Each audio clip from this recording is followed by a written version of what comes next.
자, 2026년 63회 변리사 시험 1차 대비 상표법 입문 강의 6회 진행하도록 하겠습니다. 윤영근 변리사입니다.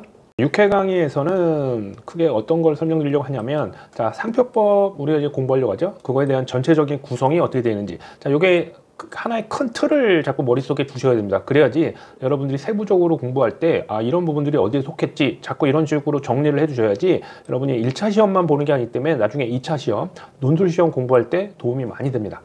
자, 그 다음에 상표는 이제 상표가 결국엔 등록이 돼야 돼서 상표권이 발생하는데, 그 상표 등록에 대한 어떤 기본적인 절차, 세부적인 거는 나중에 다 하게 되고요. 자꾸 용어라든지 이런 것들이 있구나 자꾸 보셔야 됩니다. 그래서 그걸 전체적으로 좀 보여드릴 거고요.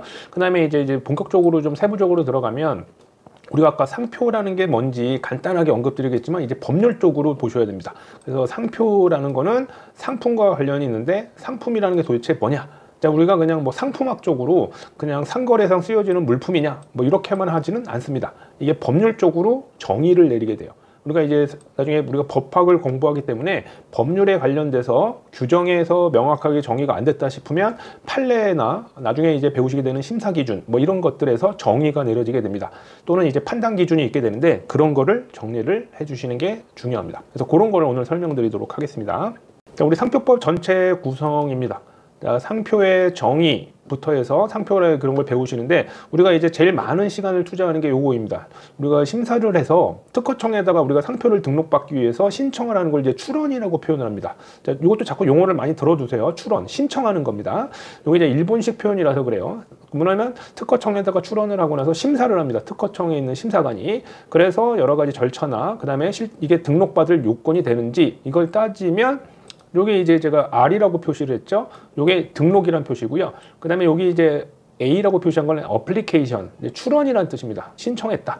그래서 여기 이제 등록 요건을 따져서 심사를 하게 되면 최종적으로 등록이 되겠죠. 그러면 상표권이 발생을 하고요. 그다음에 상표권이 있게 된다 그러면 이제 제가 효과와 효력 뭐 이런 거 설명드렸죠. 어떤 범위, 어떤 힘이 미치는 범위가 있습니다. 상표권의 권리가. 그걸 효력이라고 하고요. 효력이 있다 보니까 다른 사람이 침해하거나 그럴 수도 있고, 침해한 사람들에 대해서 우리가 침해죄 뭐 이런 것들을 할 수가 있겠죠. 그래서 이런 거는 다 등록 이후에 발생하는 것들이고요. 그 외에 뭐 심판이라든지 소송, 자, 우리가 이제 법률 전문가가 될 거니까 나중에 이제 여러분들도 특허법원 이런 것들 가게 되거든요. 특허 심판원. 그럴 때 심판 소송에 대한 절차, 개념 이런 것들을 나중에 하게 됩니다. 그리고 여러분들이 국내에서만 놀 거냐? 아니죠. 이제 해외에도 상표를 막 뭐 해달라고 할 수도 있고, 또 해외에서 우리나라에 어떤 상표를 등록하게 해달라 이런 것들을 하게 되는데, 해외 상표와 관련된 제도를 배우게 됩니다. 실무적으로 아는 거는 좀 다르고요. 우리가 시험에서만 하는 거는 이제 마드리드라는 어떤 제도가 있습니다. 이게 하나의, 이게 이제 우리가 조약 같은 걸 맺으면 나중에 특허법에서도 맨 처음에 배우는 게 파리 조약 이런 걸 배우는데, 이런 조약 이름을 많이 따와서, 그래서 이게 조약을 맺을 때 보통 그 조약을 맺은 도시 이름을 많이 쓰거든요. 그러니까 파리 조약, 마드리드 조약, 헤이그 뭐 이런 것들이 나오게 됩니다. 상표에서는 마드리드 시스템 어떤 제도가 있는데, 그걸 이제 맨 나중에 별도로 배우시게 됩니다. 요거는 이제 기본 강의 때 더 자세하게 해드리고요. 항상 이런 상표법의 전체 구성이 이런 식으로 돼 있다. 항상 자꾸 반복해서 봐두시고요. 이걸 억지로 외우실 필요 없습니다. 자꾸 그냥 마실 가듯이, 동네 마실 가듯이 쭉 보시면서 내가 어디에 속하는지 자꾸 보시는 게 좋습니다.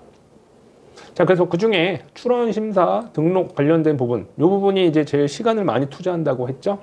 자, 특허청에 출원을 하게 되는 거, 이제 신청하는 걸 얘기합니다. 어플리케이션. 그럼 심사를 하겠죠. 이게 심사가 되게 오래 걸립니다. 한 14개월에서 18개월 가까이 걸립니다. 엄청 오래 걸리죠. 심사를 빠르게 하는 제도도 있습니다. 그걸 이제 우선 심사라고도 하고요. 나중에 배우시게 되고, 그 다음에 거절 이유가 있냐 없냐를 따지는 게 심사겠죠. 근데 거절 이유가 없어요. 그러면 출원 공고라는 제도를 거치게 됩니다. 출원 중에 출원을 했죠. 출원을 했다는 게 아직 등록은 된 건 아니에요. 근데 알려지겠다. 거절 이유가 없다라는 거를 나타내는 게 출원 공고입니다. 출원 공고 후에 한 3개월 정도 후에 등록이 되는데, 이게 이제 개정될 겁니다. 이게 이제 30일로 개정될 예정입니다. 이게 이제 2025년 7월 22일 개정법에 따라서는 예전에는 한 한 2개월이었거든요. 그래서 이제 여러 가지 고려하는 시간 따져서 제가 3개월이라고 했는데 이제 원래 2개월이었는데 요게 이제 30일로 변경될 예정입니다. 요게 이제 나중에 알려드리게 될 거고요. 그 다음에 거절 이유가 없으면, 특별한 사정이 없으면 등록 결정이 되고, 요렇게 그 다음에 이제 돈을 내게 되면, 등록료를 내면 등록이 되고, 또 등록 후에도 등록 공고라는 게 있습니다. 등록된 최종적인 내용을 공고한다. 그래서 이런 것들을 누구든지 볼 수가 있고요. 그래서 보통 한 1년 반 가까이 걸리게 되고, 어쨌든 심사를 빨리게 하는 제도도 있다. 자, 요게 이제 어떤 과정이에요? 출원부터 등록까지. 이렇게. 그렇죠? 요게 이제 여러 가지 상표법 전체 구성 중에 등록에 관련된 부분인 거다. 이거를 보시면 됩니다. 자, 그러면 이제 계속 우리가 좀 이 부분 간단하게 봤고요. 이것도 이제 세부적으로 다 배우게 되고, 등록 요건을 제일 많이 시간을 투자합니다. 자, 그럼 처음 시작 상표의 정의, 그 다음에 여러 가지 정의 규정 같은 것들을 보도록 하겠습니다. 상표의 정의는 우리가 2조 1항 1호에 규정이 되어 있습니다. 2조 1항 1호. 우리 1조가 목적이었죠. 2조 1항 상표는 뭐냐? 상표법상. 그러면 상품에 써야 되고요. 그리고 자타식별력, 아까 어떤 간단하지만 우리가 저번 시간에 배웠죠. 뭔가를 구별해 주는 거. 그래서 자타식별을 가지도록 하는 해서 사용하기 위한 표장이다. 요거는 이제 뒤에다 설명드릴 건데, 그래서 요거는 아예 그냥 외워두시면 좋습니다. 정의 규정은. 그래서 상품의 자타식별, 뭔가 구별하기 위해서 사용하기 위한 표장. 근데 이제 자타식별력은 너무 중요해서 요게 이제 33조에서 별도로 규정을 하게 되고요. 사용도 개념이 너무 중요해서 2조 1항 11호, 그 다음에 2조 2항에서 또 별도로 규정을 합니다. 그래서 정말 중요한 거는 상품과 표장이겠네요. 정의 규정에선 별도로 나머지는 규정되어 있으니까. 그래서 그것들을 나중에 바로 상품에 대한 것과 표장에 대한 걸 설명드릴 거고, 나중에 33조와 요거는 별도로 설명드리게 됩니다. 자, 그러면 그 중에 그래서 요거를 간단하게 암기를 해두시면 좋습니다. 상자사표, 상품 자타식별 사용하기 위한 표장. 상자사표 몇 번씩 자꾸 따라하세요. 결국엔 나중에 외우실 겁니다. 상자사표. 자, 입문 강의에서는 그냥 아무 생각 없이 편하게 그냥 가볍게 들으시고요. 그 다음에 그냥 읽을 만한 거 있으면 자꾸 그냥 같이 읽으세요. 상자사표. 자, 그 중에 상품 중요하다고 했죠. 자, 상품의 경우는 상품은 교환 가치를 갖고 독립하여 상거래 목적이 대상이 되는 물품이다. 이렇게 보통 합니다. 이게 이제 판례에서 나온 겁니다. 판례.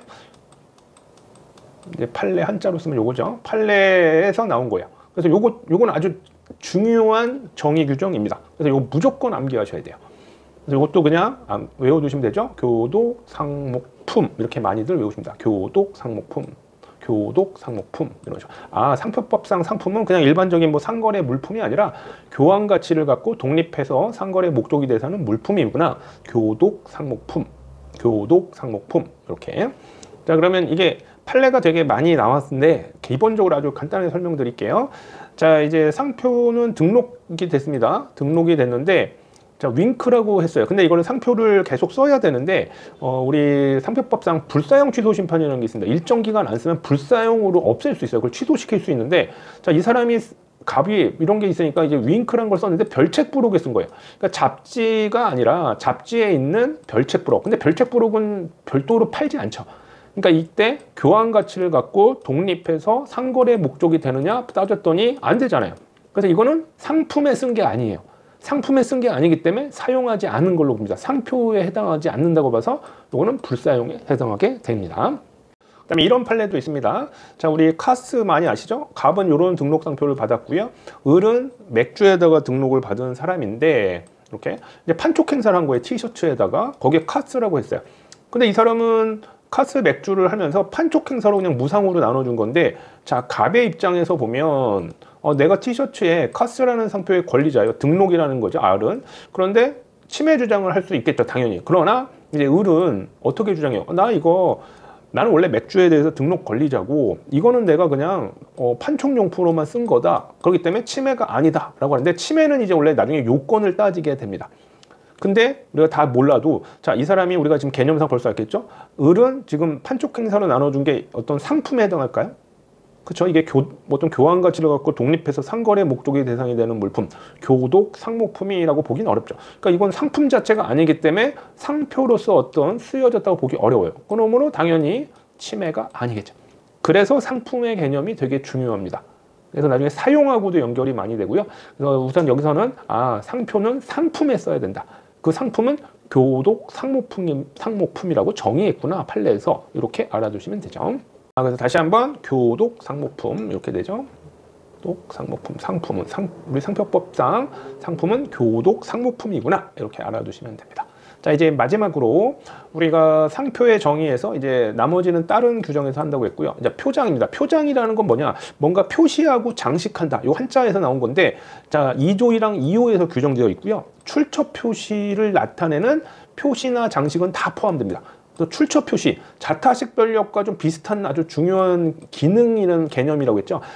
누군진 몰라도, 유명하진 않으면 그래도 몰라도 그냥 상표가 쓰여졌다 그러면 어떤 출처, 누구의 건지 모르지만 정확히 몰라도 누구의 거라고 뭔가를 나타내는 표시겠구나. 그걸 이제 우리가 법률적 표현으로 출처 표시라고 하는데, 출처 표시로 사용되는 여러 가지 표시나 장식은 다 표장이라고 하게 됩니다.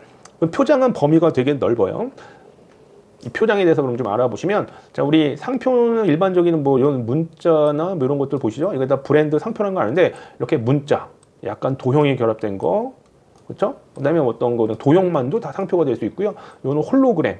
그다음에 요건 뭔지 아십니까? 요건 입체 상표도 다 됩니다. 그리고 요거는 뭐 형태 자체도 상표지만, 요건 소리 상표, 냄새 다 상표가 될 수가 있는데, 아직까지 우리나라에는 냄새 상표는 아직 없고요. 소리 상표는 많이 있답니다. 뭐 까똑 뭐 이런 소리들, 이런 것들도 상표 등록이 가능한데, 대신 조건이 까다롭습니다. 자, 이런 것들이 다 뭔가 어느 회사 건지 몰라도 뭔가의 출처를 나타내는 표시죠. 그래서 기호냐 문자냐 뭐 이런 거 안 따집니다. 제일 중요한 표현이 뭘까요?